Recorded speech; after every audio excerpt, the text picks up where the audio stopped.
교리와 장정이라고 우리 모든 교회, 우리 감리교회가 세워진 모든 이게 교리와 장정이라는 책이 있어요. 이게 뭐냐면 우리가 교인이 되고 우리 감리교회 교인이 되고 직분을 받고 또 교회가 세워지고 또 제가 지금 목사의 직분을까지 다 이런 것이 이 법에 의해서 된 거예요. 이 법의 교리와 장정이라는 이 법에 준해서 이걸 기준으로 해가지고 이제 교회가 감리교회라는 교회가 세워지고 운영되고 있어요. 원래 이제는 이 교리와 장정을 사실 교육을 하긴 해야 되는데 그렇다고 여기 있는 내용은 우리가 다 할 건 없어요. 우리하고 관련된 건 얼마 안 돼요. 굉장히 작은 부분인데 오늘은 잠깐 그 부분을 좀 간략하게나마 좀 교육을 하고 기도한 시간을 가지려고 합니다.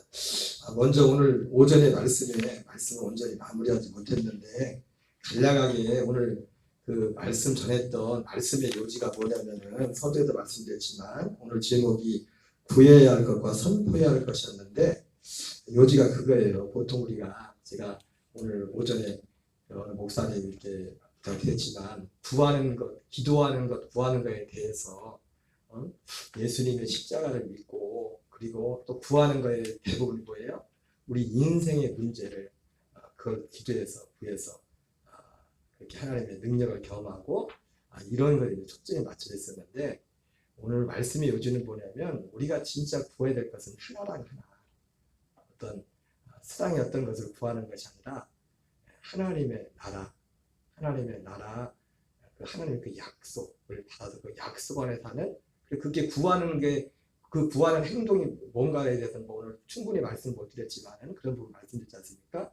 그리고 우리가 그 구하는 그 가운데서 우리가 세상 것 우리가 구하는 그런 것들은 어떤 면에서 보면 주님이 더해진다고 했고 그리고 그것은 우리가 이방인들처럼 이렇게 달라고 이렇게 하는 게 아니라 명령, 선포 그러지 않을지라도 우리가 하나님의 뜻을 갈 때 하나님 우리가 이 하나님 나라 의가되어 사는 이 가운데 하나님과 주님과 다든지 깨든지 하나님 이 가운데서 하나님이 우리에게 더해준다고 더해준다.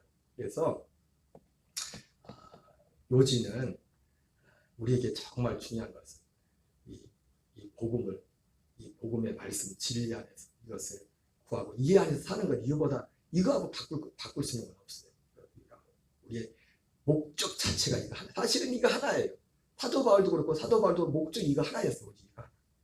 그래서 생명구원을 이루어가고 내가 생명을 얻어서 그리스도의 생명으로 살아가고 여러분 이 은혜가 뭔지 아는 분들은 가끔 우리가 왔다 갔다 옛사람과 여기서 인식 왔다 갔다 했지만 이 차이가 뭔지를 분명히 아실 거예요. 그 안에서 자라가서 결국은 그래요. 제가 오늘 찬송가를 부르면서도 찬송가 27장의 마지막 5절이 그대로 갔잖아요. 그 5절이 어떻게 돼? 27장 5절이 주님의 주님의 보좌 있는데 천한 몸 이루는 그렇죠? 주님의 보좌에는요 천한 몸으로 못 가요. 그 찬양 가사부터요. 우리가 죄인으로서 예수님과 함께 죽을 때 죄인으로 오는 거지 거기서 죽는 것이고 그 보좌 앞에는 영광스러운 모습으로 서는 거예요. 아들의 모습.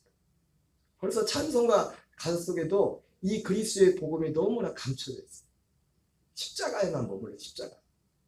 그냥 나를 위해서 항상 나를 위해 죽을 수밖에 없고 항상 모자라고 이 옛사람은 그렇죠. 그래서 예수 그리스도한테 실제로 죽는 거예요.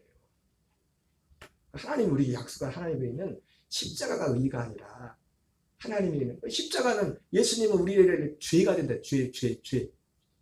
로마서에 예수님 육체로 오신 예수님 우리를 죄를 위해서 내어준 바 되었고 우리를 의롭게 하시는 분은 살아나신 분이 우리를 의롭게 하신단 말이에요. 의롭다 하시기 위해서 살아나셨다. 의롭다 살아나신 그분이 모든 과정을 거치고 우리 안에 와서 약속대로 우리 옛사람을 실제로 성령에 오셔서 그리스도와 함께 죽음을 넘겨주고 그리고 우리 영들을 의롭게 되는 건 우리의 영이 혼이 의롭게 되는 거죠. 생명이. 하나님의 생명을 그 생명을 얻는 거란 말이에요. 그래서 하나님의 기도는 오직 하나입니다. 이거 하나. 여기서 그냥 사는 거예요. 죽을 때까지. 우리 육신의 장을 여기서 자라가면서. 그러면서 이것을 확장하기 위해서 이걸 정말 알면은 이걸 전해주고 싶을 거 아니에요. 기본적으로 내가 해서 확장이 내가 잘해내야 되고, 그리고 이걸 누군가를 전해야 되고, 누군가를 전하려면 또 어때요? 우리에게 어떤 세상적인 어떤 힘도 필요하고 재정도 필요하고 그렇지 않습니까? 그런 필요에 따라서 하나님 앞에 기도하고 그러면서 가는 거예요. 이거 하나를 이루기 위해서. 그래서 오늘 그 요지는 사실 그거였어요. 기도하는 부분에서 기도하는 부분에서. 그리고 이 땅의 것들은 명령하고 선포하고. 왜?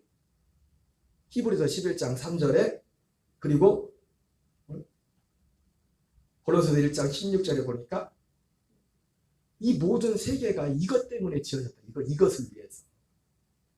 모든 보이는 세계, 보이지 않는 세계를 하나님 만든 목적이 뭐냐?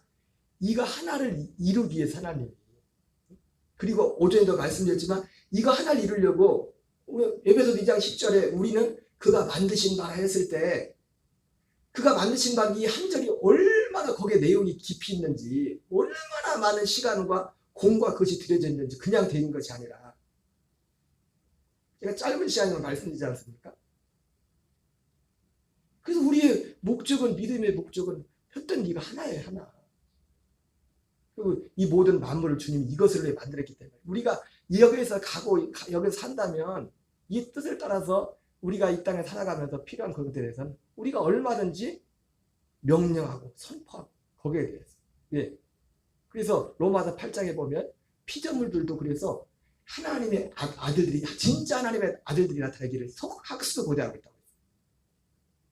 거기에는 학수고대한 이유가 어떤 의미가 있지만 그 속에 또 담겨있는 한 내용이 뭐냐면 이 피조물, 이 세상의 만물들도 이왕 쓰임받는 거 하나님한테, 하나님의 아들들한테 쓰임받고 싶다는 거예요.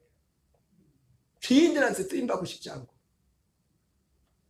피조물들로 탄식하면서 제발 하나님의 아들들을 제대로 된 애들이라서 나 좀 써달라. 똑같은 칼이라도 정말 맛있는 요리를 해서 남편에게, 자식들에게 밥을 그렇게 쓰임받고 싶지, 똑같은 칼을 가지고 사람을 죽이는데 그런데 쓰임받고 싶지 않다. 칼도 예를 들자면 민물이라도 모든 만물이. 그래서 우리가 정말 이 생명 약속 가운데 가고 있다면 물론 옛사람은 여전히 불안하죠.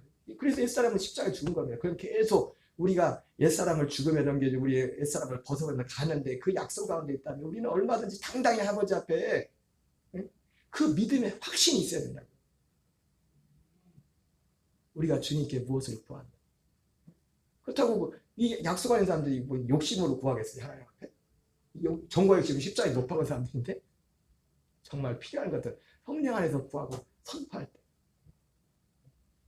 이것 때문에. 그것이 그러니까 마태복음 6장 33절에 이 모든 것을 너에게 더하시리라.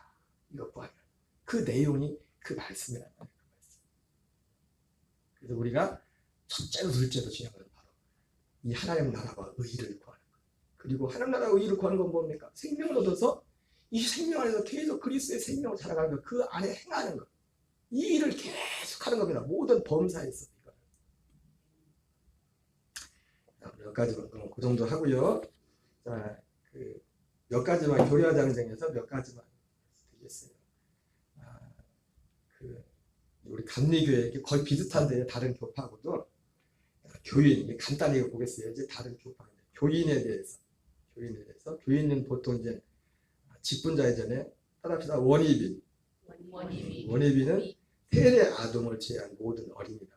그리고 세례 아동은 세례받은 12세까지 어린이를 세례 아동이라고 하고요. 세례인은 13세부터 18세 미만의 세례자. 그리고 입교인은 18세 이상의 세례인. 18세 이상의 세례인. 입교인. 이 입교인이 왜 이렇게 중요하냐? 입교인이라는 것이 이 장로교는 당회라는 게 있죠. 똑같이 우리가 당회라는 게, 장로교도 당회가 있죠. 근데 장로교는 당회가 주로 당회를 하려면 또 그 교회 당장이 당회장이 되려면 그 교회 성도들 중에 장로님이 2분 정도 있어야 해요. 그 교단 합동직이나 통합직은 좀 다른데 그렇죠. 당회가 구성이 되려면. 만약에 장로님들이 세워지지 않으면은 그 당회장을 다른 데서 데리고 와야 돼요. 목사님. 데려가가지고 이 어떤 회의들을 진행을 해야 돼요. 그러죠? 안 그런가요? 똑같이 당회인데, 근데 우리 감리교에서는 당회가 좀 달라요. 당회가 뭐냐면, 그리고 당회 그 참석하시는 분들이 뭐 이 장로님 있고 없고 그게 중요한 게 아니라 18세 이상 입교해 있는 다 당 회원이 될 수가 있어요. 당회라는 개념 자체가 틀려요. 그래서 교인이 이 정도 있고요. 직분자는 보통 이제 집사, 권사, 장로 이렇게 되는데, 감리교에서 집사는 장로교로 말하면 서리 집사, 그런 비슷한 거예요. 서리 집사. 그리고 권사는 장로교에서는 안수 집사. 그리고 장로는 뭐 장로 똑같고요. 똑같은데 또 이런 직분이 이렇게 되어 있어요. 그래서 집사는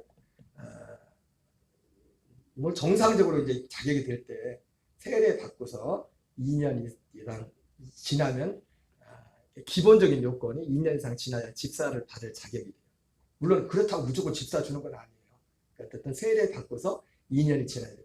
권사는 집사가 되고 나서 5년 동안, 5년의 시간, 그것도 5년 동안 그냥 시간만 지나는 게 아니라 잘 그 감당을 해야죠. 어떤 자격을. 그러면 그 어떤 자격 요건을 줘서 권사직을 주고, 그리고 장로 직분은 이제 권사를 그리고 5년 하고 나서 이제 그리고 또 어떤 자격이 주어질 때 이제 장로를 세우는데 기준이 있어요. 집사도 그렇지만 권사 같은 경우는 이 교인 10명에 1명을 세울 수가 있어요. 10명에 1명. 기본 어떤 조건들이. 그리고 이 장로 직분은 30명, 교인 30명에 최소 세울 수 있려면 교인 30명에 1명을 세울 수 있는 그런 기준이 있고요. 권사 같은 경우 근데 이제는 권사 수가 10명에 1명이라고 했는데, 이제 60세 이상 넘으면, 우리 교회 60 넘은 분들이 많아요. 60 넘으면은 권사 수에서 제외돼요. 정족 수에서. 그래서 이제는 그 수에 비해서 이제 더 세울 수 있는 그런 게 있죠. 이 정도 하고요. 어쨌든 요 정도 이제 직분이 있다는 거예요. 그래서 이제는 타교단에서 이제 이명한 권사님들이나 또 안수 집사님들이 권사로 이제 이렇게 우리 장로 우리 관리교회면은 권사로 이제 직분 이제 증서를 주는 거죠. 그런 시간이고. 간단하게 그 정도. 그리고 장로 직분 같은 경우는 이제 지방에서 이제는 예를 들어서 하게 되면 지방에서 이제 교육을 받고, 지방 파송 자체가 틀려요. 지방에서 파송을 받는 거예요. 지방에. 어쨌든 이게 직분이 있는데, 근데 직분이 해야 될 것도 여러 가지지만 지금 이 시간 보고 다 할 수 없고, 직분이 사실 가장 중요한 건 뭐냐면, 제일 중요한 건 뭐냐면 성경에서 뭐라 합니까? 믿음의 비밀을 가진 자야. 믿음의 비밀. 제일 중요한 게 뭐라고요? 믿음의 비밀. 믿음의 비밀. 사도 바울이 말한 믿음의 비밀이 뭐라고 했어요?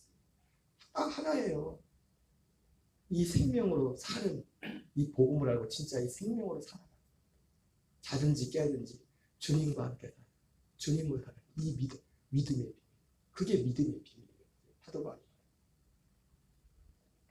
직분을 주신 목적이 하나예요. 그래서 에베소 4장 11절 12절을 읽겠습니다. 시작. 그가 어떤 사람은 사도로, 어떤 사람은 선자로, 어떤 사람은 복음 전하는 자로, 어떤 사람은 목사와 교사로 삼으셨으니 이는 성도를 온전하게 하여 봉사일을 하게 하며 그리스도의 몸을 세우려 하시니라. 봉사일을 하게 하며 그리스도의 몸을 세우는데 어떤 부분에서 에베소 4장 13절 14절을 읽겠습니다. 시작. 우리가 다 하나님의 아들을 믿는 것과 아는 일에 하나가 되어 온전한 사람을 이루어 그리스도의 장성한 분량에 충만한 데까지 이르리니 이는 우리가 이제부터 어린아이가 되지 아니하여 사람의 속임수와 강산 욕에 빠져 온갖 교훈의 풍조에 밀려 여동하지 않게 하려 합니다. 그러니까 모든, 물론 이건 직분자뿐만 아니에요. 모든 예수 믿는 사람들은 사실은 이 그리스도인이라고 하면 오직 그리스도인의 기준, 그 사람이 그리스도인의 기준이 이거 하나님밖에 없어요. 하나님이 보는 기준은 이거 하나입니다. 물론 이 안에 우리가 지금까지 생각했던 모든 그런 분들은 벽까지처럼 그냥 열매로서 그냥 다 포함이 되는 거죠. 정말 중요한 것은 앞서 말했잖아요. 믿음의 비밀. 그래서 사과담의 속임수와 간산 유혹에 빠져 온갖 교훈의 풍조에 밀려 요동하지 않게 합니다. 정말 그리스도 안에 뿌리를 내려서 그리스도의 생명으로 살아가는, 이것을 먼저 해야 되고 직분자. 그래서 제일 중요한 건 다른 거 다 그렇지만 모든 특히 직분자들은 제일 중요한 게 뭐냐면 예배 생활이에요. 예, 예배를 통하지 않고는 이것을 이룰 수가 없어요. 예배를. 골로새서 1장 14절 25절 읽겠습니다. 시작. 나는 이제 너희를 위하여 받는 괴로움을 기뻐하고 그리스도의 남은 고난을 그의 몸된 교회를 위하여 내 육체에 채워라. 내가 교회에 일꾼된 것은 하나님이 너희를 위하여 내게 주신 직분을 따라 하나님의 말씀을 이루려 합니다. 하나님의 말씀을 이루는 겁니다. 25절 26절 시작. 우리가 그를 전파하여 각 사람을 권하고 모든 지혜로 각 사람을 가르치면 각 사람을 그리스도 안에서 완전한 자로 세우려 합니다. 그러니까 하나님의 말씀을 이루는 게 뭐냐면 결국은 각 사람을 그리스도 안에서 완전한 자로 세우는 거예요. 이게 하나님의 말씀을 이루는 거예요. 하나님의 말씀을 이룬다는 건 딱 하나예요. 각 사람을 그리스도 안에서 완전한 자로 세우는 거예요. 이 복음의 진리 안에 온전히 순복해서 데살로니가서 5장 10절 말씀처럼 자든지 깨든지 정말 주님과 함께 사는 어디를 가든지 그의 말과 언행 신사야 모든 것을 통해서 주님과 함께 사는 자로 세워지는 이것이 이게 하나님의 말씀이 우리가 이루어지거든요. 그리스도의 생명을 통해서 내 옛사람을 십자가에 매 순간순간 못 받고 죽음에 넘겨도 그리스도의 생명의 연합함으로 오직 그리스도의 생명만 드러나 나의 간절한 기대와 소망을 따라 어찌하든지 살든지 죽든지 내 안에서 그리스도만을 존귀케 되기로 한다 했던 바울처럼 이것이 직분자의 자리예요. 그리고 직분자가 우리가 하는 것도 목적은 다 이거 하나입니다. 우리가 헌금을 하고 헌신하는 모든 것들은 다 이것을 이루기 위해서 하는 거예요. 해야 되고 필요한 어쨌든 목적은 모든 목적이 이것 한 가지를 이루기 위한 거예요. 회의, 교회는 이 정도를 하고요. 회의에 대해서 감리교회 회의가 있는데 제일 기본적인 회의가 당회예요. 당회의 당회장은 담임 목사 1년에 한 번씩 하는데요. 1년에 한 해를 지내면서 한 해를 돌아보면 결산하는 거 하는 내용들은 많이 있습니다. 당회가 있고 당회는 아까 말씀드렸던 것처럼 18세 이상이 입교인이 되고요. 그런데 그건 있어요. 그 해에 그 당회를 기준해서 6개월 이상 교회에 출석하는 의무를 하지 않는 사람은 당회원의 자격이 없어요. 당회원의 자격이 이름이 있을지라도 당회원의 자격이 없어요. 그리고 이 당회에 관해서 당회 안에 임원회가 있어요. 당회는 정기 당회는 1년에 한 번인데 우리가 사실 조그만 교회는 이게 그렇게 아직 그렇게 별로 그렇게 이렇게 왜냐면 당회원이나 임원이나 거기서 그 사람이나 근데 이제 교인 수가 많아지면 당회원이 있고 또 임원들이 또 따로 있거든요. 임원들은 보통 이제는 집사 이상인데 임원들이 임원회가 있는데 그것은 이 당회는 정기당회가 한 번 있는데 정기당회 외에 이제 당회가 닥치고 나서 어떤 안건들에 대해서 임원회를 통해서 결정을 하죠. 또 그것도 안 되면 이제 또 기획위원회라고 해서 이 기획위원회 안에 어떤 이게 다 이런 어떤 형식으로 됐어요. 회의가 돼 있어가지고 어떤 소수의 어떤 그 모임들의 어떤 그 당회가 닥친 이후에 그 어떤 회의할 중요한 안건들이 있을 때 그것을 회의할 수 있는 어떤 그 이임을 해주는 거예요. 어떤 부분들에 대해서. 근데 진짜 중요한 일이 있을 때는 어떤 임원들이 전체 회의를 갖겠죠. 큰 것을 결정할 때. 근데 사실 우리 같이 적은 교회는 그 사람이 그래서 이게 그렇게 이게 큰 차이는 없는데 이런 형식으로 있어요. 형식으로 당회에 대해서. 그리고 당회 다음으로 있는 게 구역회라는 겁니다. 구역회라고 해서 우리가 녹동 감리교회라고도 하지만 녹동 구역이라고 해요. 녹동 감리교회 당회가 있고 그 구역이 있는데 이 구역회의 구역회장은 감리사님이에요.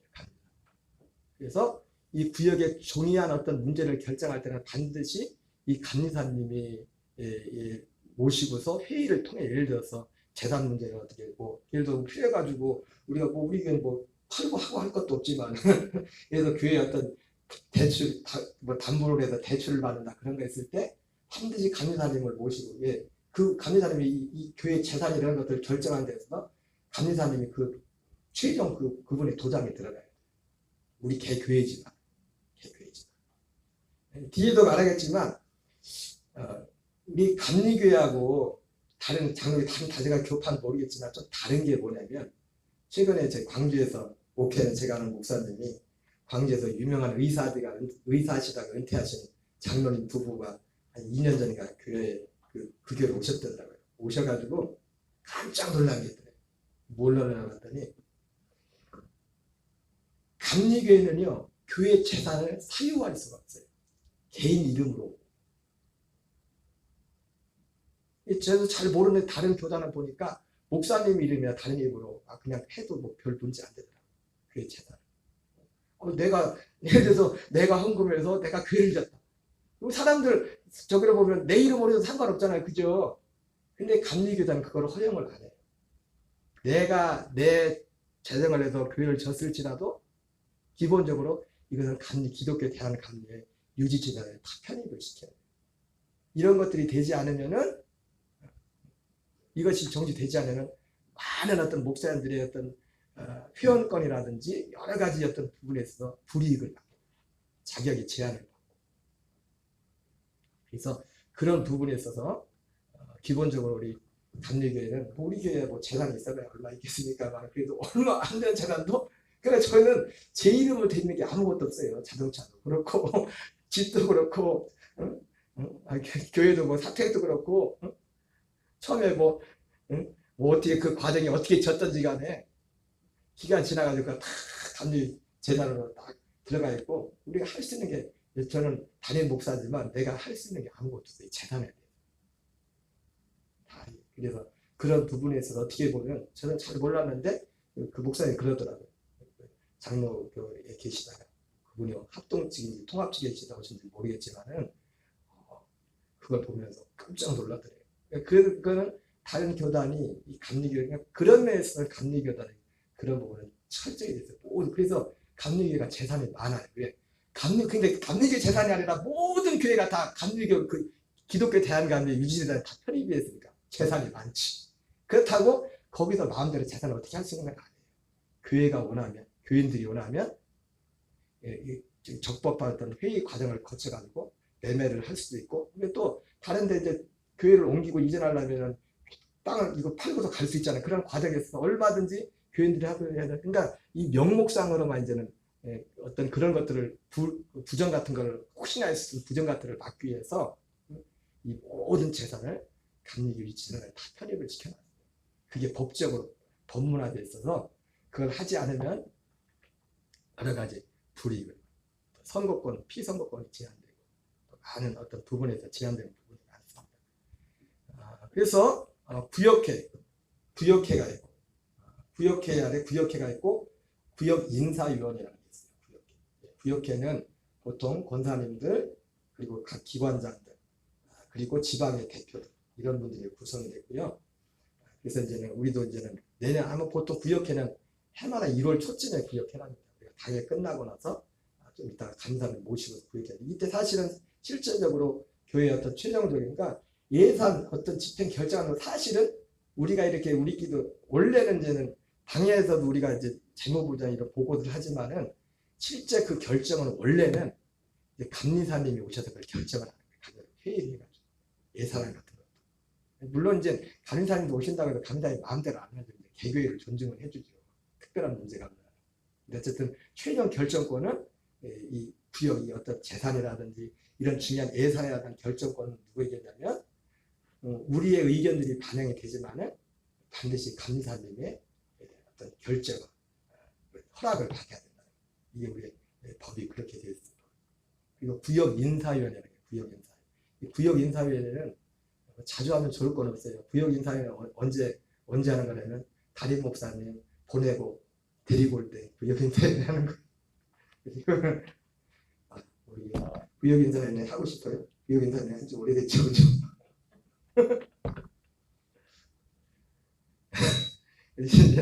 이걸 구역회원 몇 명 이상이 요경 목사 마음에 안 들어서 바꿔야겠어 해가지고 참 근데 이게 참 그래도 이 감리교가 또 다른 게 뭐냐면 장로교는 위임 목사 제도가 있잖아요. 그래서 목사님들이 어떤 면에서는 장로교 목사님들은 하고 싶은 얘기를 다 마음대로 못해. 말 잘못했다가 나중에 위임 목사 안 시켜주면 이제 나가야 돼, 나가라고. 근데 저는 여러분 나가라고 해도 나가기 싫으면 안 나가면 돼요. 그게 아니 다 100%가 나가라면 나가야 되는데 그리고 그러니까 장로교는 모든 장로교가 그런지 모르겠지만 이 위임 목사 제도가 있잖아요, 그죠? 그래가지고 그 목사님이 어떤 특별한 허물이 없어도 교인들이 마음에 안 들면 교인이 나가라면 나가야 돼요. 그게 장로교예요. 장로교 바꿔야지. 그렇죠, 목사님. 그 체계가 말하자면 좀 극단적이겠지만은 교인들이 특별한 큰 허물이 없어요. 예를 들자면 법이 그렇게 있다, 법 자체. 그래서 목사님들이 위임 목사 되기 전까지는요 말을 함부로 조심해야 돼요. 괜히 말했다가 해가지고 사람들이 여론이 안 좋아가지고 저 목사님 마음에 안 들어가지고 이제 그 기간이 얼마 된지 모르겠지만 그 기간에 오직 위임 목사 될 때까지 물론 제가 뭐 그거를 뭐 정확은 아니고 이제 그렇게 좀 다르다는 거예요. 감리교는 물론 위임 목사 제도는 아니지만 이 구역 인사회라는 게 있어서 물론 이것도 마찬가지예요. 또 특별한 문제가 있으면 여러분 가르쳐 주는 거예요. 유경 목사가 특별한 문제가 심각하다 그러면 감리사님한테 전화를 해가지고 구역 인사위원회 소집을 요청을 하면은 감리사님이 이제 일주일 내에 인사구역 위원회 소집 그 통지문을 보낸다고요. 그러면 몇날 며칠을 모여 그러면 구역회원들 한 명씩 미리 보내가지고 모인단 말이에요. 구역 인사위원회 모여가지고 담임 목사의 이임을 결정할 때는 3분의 2 이상의 찬성을 해요. 3분의 2. 근데 구역 인사위원은 누가 그러면 전년도 지금과 우리 교회를 따지면 누가 구역 인사위원이냐면 작년 올해 지방의 대표들이 구역 인사위원회 지방의 대표로 갔던 겁니다. 지금은 여기 몇 분 안 계시죠. 신권사님, 장권사님, 김승미 권사님, 김정사님, 전사님 5분. 5분 중에 3분의 2면은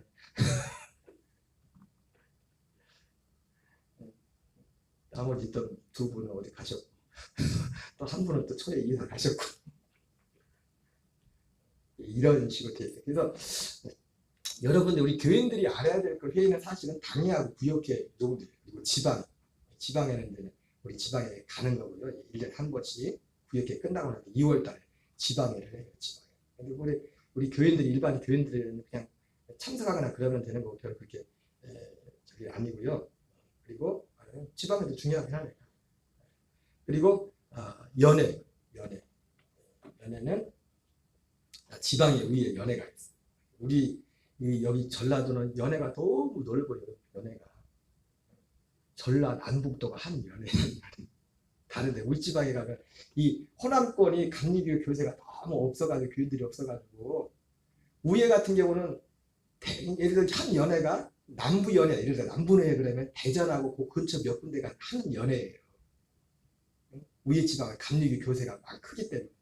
근데 여기 호남에는 우리 교회만 해도 처음에 목사님 우리 감리교 2단이라고 했다니까 사람들이 몰라가지고 감리교를 진짜 여러분 감리교 없었으면 대한민국도 후각당하면 못 세워졌어요. 초기에 독립운동하고 지도자 역할 사람들 다 감리교인들이었어요. 이승만 대통령부터 이상계 박사, 서재필 박사 그리고 웬만한 했던 분들이 다 감리교 목사님들 지도자들이었다고. 그 얘기 하려고 하는데 이화여대, 연세대학교 다 감리교에서 세워. 뭐 알지도 못하면서 이단이라고 감리교 그 얘기하는 건 아니고 그래서 이제는 이만큼 지금 우리 연회가 전라남북도 그러니까 전라남북도 통틀어가지고 전라도, 전라남도, 전라북도 해가지고 호남특별회나 그것도 정연회도 아니에요. 교회 수가 찌어가지고 우예 지방 같은 경우는 조그만 한 다운들이 그러니까 우리 예를 들자면 우리 지방 전남 동지방이거든요. 우리 지방이라는 바운더리가 웬만한 윗지방 연회보다 더 커요. 바운더리. 지금 지방에 위에 연회잖아요. 그죠? 지방에 몇 개가 모여서 연회가 되는 건데 이 호남 이쪽 지역의 감리교 교세가 얼마나 약한지 위에 지방에 있는 웬만한 연해보다 우리 전남 동지방 바운더리가 더 크다. 면적이 바운더리가.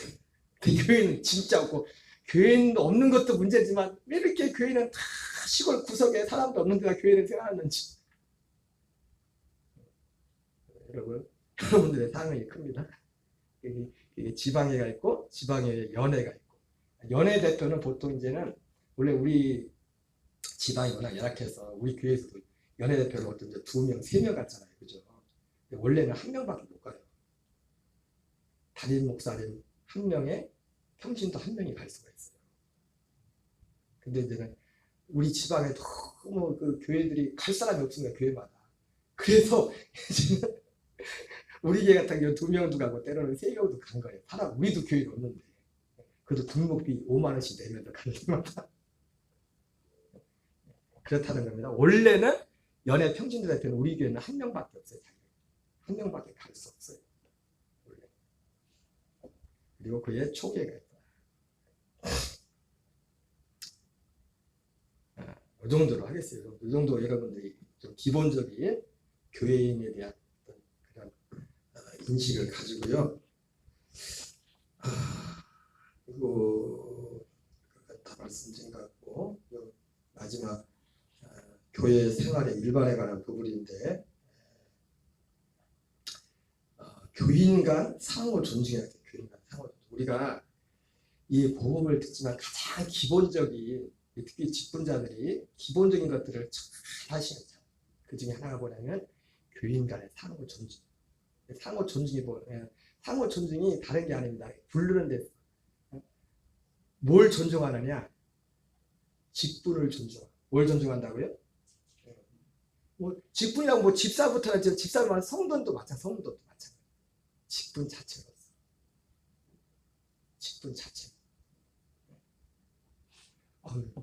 여러분 꼭 직분을 존중하시고 거기에 맞게 예우하시기 바랍니다. 목사님들 사이도요. 내가 가끔 보면 우리 친한 목사님들 맨날 오경아 그래 나한테. 진짜 옛날에 학교 다닐 때나 오경하지. 제가 우리 기도하는 그 선교사님, 우리 주부의 선교사님 한 분 있잖아요. 선교사님들 그 중에 선교사님 한 분은 저희 고향 서산, 그것도 같은 중학교 후배예요. 그래서 가끔 전화 때 요즘도 그래. 형님 그래 나한테. 내가 뭐라고 하진 않는데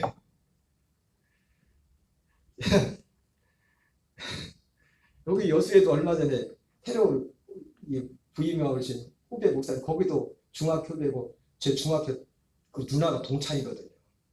얼마 전에 내가 그래서 후배 아끼려 했더니 거기도 갔더니 형 그러더라고 나한테. 근데 저는 우리 지방에서 그렇지만은 사적으로도 아직 그렇게 안 해요. 사적으로 만나도 동생이어도 목사님 이렇게. 위에 분은 더군다나 그랬죠. 위에 분 선배 목사님. 여러분들끼리도 우리 뭐 그럴 분들이 별로 없겠지만 그 직분 그 자체로서 존중을 하고 그 직분에 맞게, 그리고 또 직분과 함께 또 그러니까 어떤 상하를 떠나서 어떤 세상적 어떤 걸 떠나가지고 직분 자체에 대한 그 존중, 교회 안에, 교회 밖에서도 마찬가지예요. 여러분들도 혹시 호경아 뭐 그러지 부르지 마세요. 또 저한테 그런 게 아니라 여러분들끼리 그러지 말라고. 그리고 연배를 존중. 제가 가끔씩 집사람이, 요즘은 집사람이 그러는데 생활지원사다 보니까 집사람이 전에 생활지원사 했잖아요. 여러분들이 생활지원사 한 것 때문에 이제 어쨌든 끝나면서 어쨌든 칼국수도 먹고 칼국수 말라 사람도 먹잖아요. 근데 우리 집사람이 할머니들하고 이렇게 자주 생활하다 보니까 우리 집사람이 그때 할머니라고 얘기하면 엄마 뭐 그러면서 막 말을 편하게 하잖아요. 이 집사람이 그게 습관이 돼가지고 저한테 가끔 혼났어요. 왜 혼났냐면 거기서 그렇다 치는데 우리 권사님들이랑 얘기하다가 말하다가 습관이 말을 놓을 때가 있어. 그거 습관이 돼가지고. 뭔 말인지 아세요? 네, 그래가지고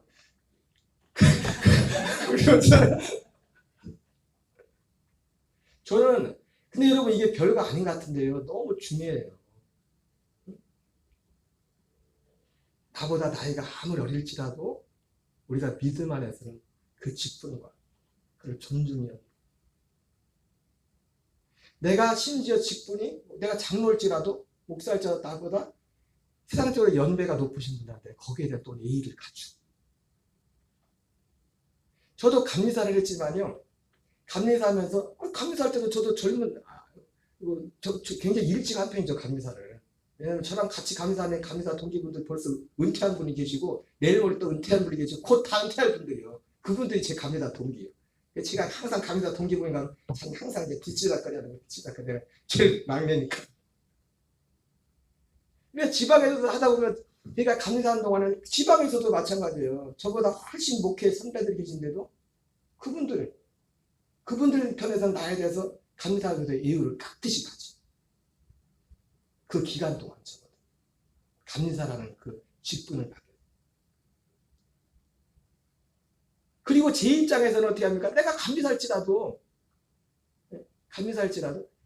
이 뭐든지 또 이 자리가 특히 이제 우리 집 감리교에서는 이 감리사라는 직분이 사실은 최종 어떤 교회 인사권을 결정하는 건 감독보다 감리사가 힘이 더 세게 실제 결정하는 거예요. 그래서 마음 조금 나쁘게 먹으면요 뭘 만들어서도 그 목회자를 불이익을 줄 수도 있어요. 그게 감리사라는 자리예요. 근데 요즘은 뭐 그렇게 하지도 않죠. 하지도 않지만 뭐 아무렇게 그렇게 일부 할 사람도 없지만은 그럼에도 불구하고 감리사라는 자리에 있으면서도 나보다 선배 목사님들은 내가 감리사라는 그 이유 때문에 한참 후배 목사님 감리사석의 예우를 나한테 깍듯이 하고 그리고 나는 감리사지만은 내 선임 목사님 때문에 그 선배님으로서 내가 또 감리사지만은 감리사를 하면서도 그 대우를 깍듯이 하는 거예요. 그러니까 이것이 목회자의 관계뿐만 아니라 여러분 교인들과의 관계 가운데도 이것이 이루어져야 돼요. 서로 존중하는 거죠.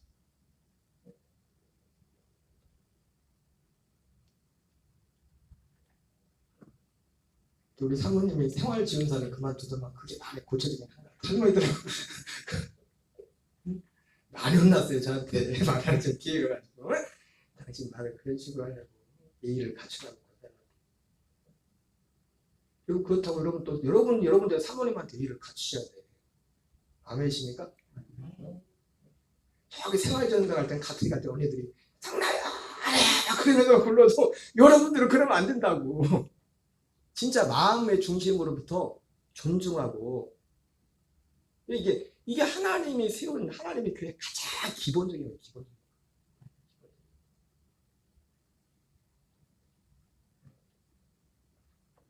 그리고 뭐 우리 교회는 뭐 교인 몇명 계시지 않지만 어떤 이제 교회마다 이제는 또 지금 제가 감리사 했던 얘기도 말씀을 드리지만은 어떤 뭐 여선교장이나 남선교장이나 어떤 정기적으로 돌아가면 어떤 직을 맡잖아요, 그렇죠?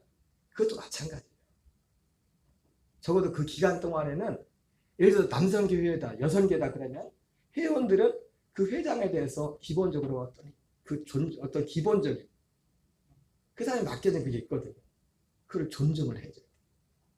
그 사람이 혹시 나보다 손아래일지라도. 그렇다고 제가 지금 그 모든 것들은 제가 예를 들어서 하는 거예요. 내가 감리사 할 때도 그랬던 것처럼. 어떤 회의를 또 진행함에 있어서도 제가 이제 감리사로서 이제 이 30개 교회들 목사님들하고 회의를 진행하고 지방을 이끌어갔지 않습니까? 그럴 때도 먼저는 내가 이제는 지방에 대한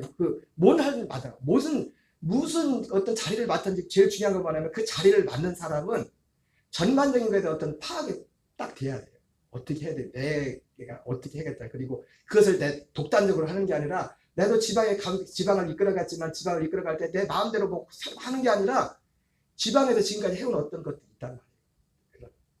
그리고 교리와 장정이라는 것과 이런 것들에 맞추어서 좌우로 치우치지 않고 어떤 객관적인 그런 입장에서 회의를 하고 그러면서 내 어떤 중요한 어떤 그 생각을 가지고 있으면서도 그렇다고 그거를 무조건 고집하는 게 아니고 나는 내가 어떤 보관을 가지고 있지 어떻게 해야겠다.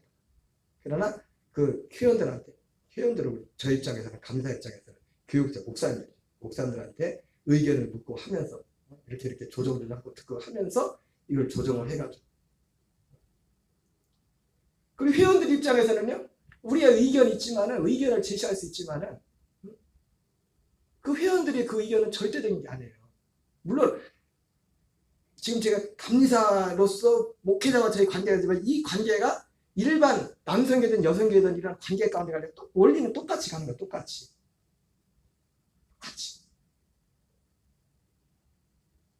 그렇다고 감리사라고 내가 관계가 독단적으로 막 해도 안 되고. 그렇다고 또 교육자들이 감사한테 저래 막 무조건 해도 안 되고. 이거 조화를 잘 맞춰 서로 존중하면서 정말 객관적으로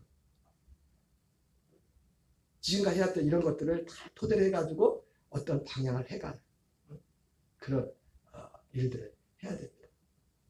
여러분 중요한 거는 남성계 같은 여성계 같은 모든 기관도 목적은 사실 하나예요. 이 생명권을 이루어가는 데서 어떤 하나의 어떤 서포트를 잘 하기 위해서 이런 조직도 만드는 거야.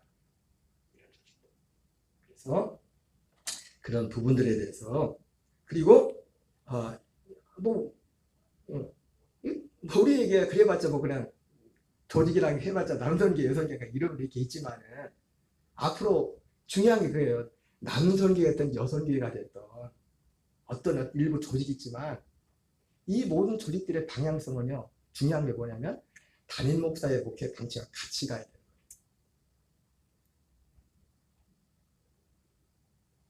제가 사실 뭐 안 계신 분 말씀드리기 그렇지만은 제가 전에 계시던 성도님이 들려오는 소리, 뭔 모임이 뭐 이렇다, 이 교회 이렇다, 막 어느 교회는 그랬는데 그런 말씀들을 하셨던 것 같아요.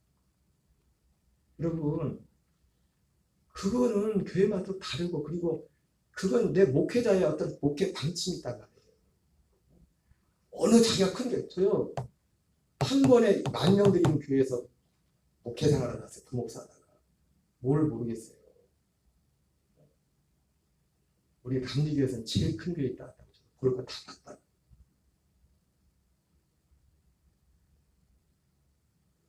모든 것들은 조직까지. 그래서 일반 교회들 보면 모든 표들이 교회에서 다 표가 세지면 다 어른 교회 학교까지 다 하나로 가는 거예요. 하나로. 그래서 이런 일들을 해갈 때 물론 우리 교회는 조그만 뭐 교인 몇 명이 아니기 때문에 아까 말한 것처럼 뭐 거기서 그렇지만은 작은 모임서부터 이런 것들을 여러분들이 이런 것들 염두에 두고 방향을 이렇게 해가지고 그래서 뭔 일을 하다가 혹시 저기 하는 게 있으면 목사한테 물어보세요. 어떻게 했으면 좋겠어요. 누가 어떤 일을 감당하는지. 그래서 오늘 요 정도까지 더 드릴 말씀 있지만 큰일 났네. 서울 가야 되는데. 여러분 3일 동안 어쨌든 제가 새벽 기도는 없지만 시간 될 때마다 기도 많이 해주시고 여러분 서로를 지체를 위해서 기도 많이 해주시고 또 당회를 위해서 연말 또 새해 준비를 위해서 또 서로를 위해서 기도해 주시기 바랍니다. 오늘 이 정도만 하겠습니다. 하고